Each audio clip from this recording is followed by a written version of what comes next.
the man, Stan Mikita. There is the numbers that he compiled during his brilliant National Hockey League career. Just under 1,400 NHL games, well over 500 NHL goals, almost 1,500 NHL points, and of course the awards. And he's a very classy man, and he is honored tonight along with the Golden Jet, Bobby Hull. Stan Mikita in the broadcast booth. And Stan, a special night for you and your family. What were the emotions going through your head when you heard the roar once again for number 21 being introduced? Well, I was wondering what the hell I did. But no, a lot of things came back.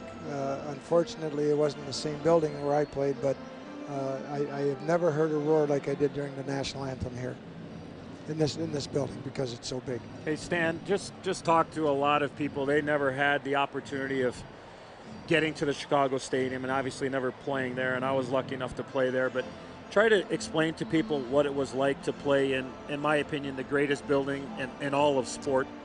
Well, people were, especially that building, people were so close to you when we're on the ice. They're almost hanging over us and so on. And we were allowed basically to go out in the public and meet with them. And Bobby and I did a lot of these personal appearances where we made a ton of money. They paid us about 50 bucks a night or something like that, which wasn't bad money in those days. You know, it bought a few groceries. Okay. But we met the fathers and the kids and so on.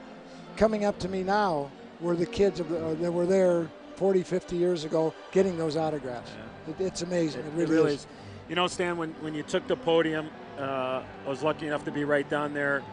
You took a step back after the big ovation that you got, and you leaned over. And can you share with us what you mentioned to Rocky here when you leaned over and talked to Rocky words?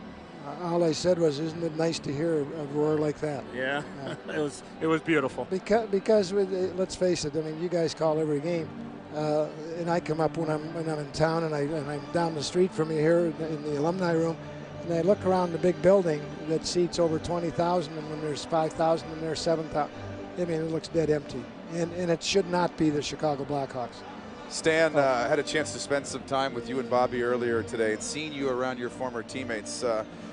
You just look maybe 2-3 years older than when you played, but you certainly act just like when you played. You guys are like little kids when you get together. Wait a minute. Is your eyesight okay? Yeah, not really. No, it is not not. Really. It's not. Why? You guys have a lot of fun together, don't you? Well, what is life? Life is tough enough, and why not have a laugh when you can enjoy it? That's what we try to do. That's the philosophy I live by. I work hard when I work, but when I play, I try to enjoy myself. And I try to instill this in my kids.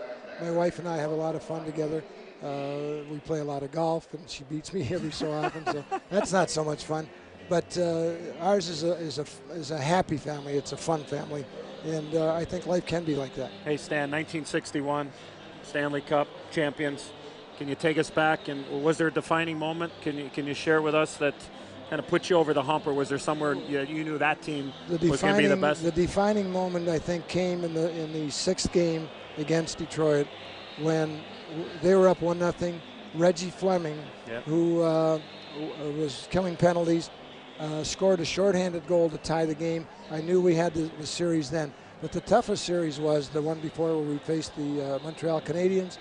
That was the series of the long game in the history of the Blackhawks. I think we went till 1 o'clock in the morning. We ended up winning 2-1 in the third overtime, and that was a game that the whole series actually was a series that belonged to Glenn Hall. After that game, we got whooped 5-2 or something in the fourth game.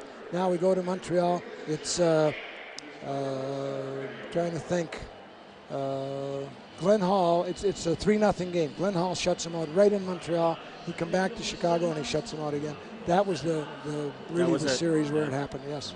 Stan, thanks a lot for the time. You're a classy man, and thanks for sharing the stories. It was a great night. Thank you, guys. Nice to be with you. Enjoyed it, and you're doing a hell of a job. Thank you very much. Thank you. Stan Mikita, he is the legend with the Chicago Blackhawks.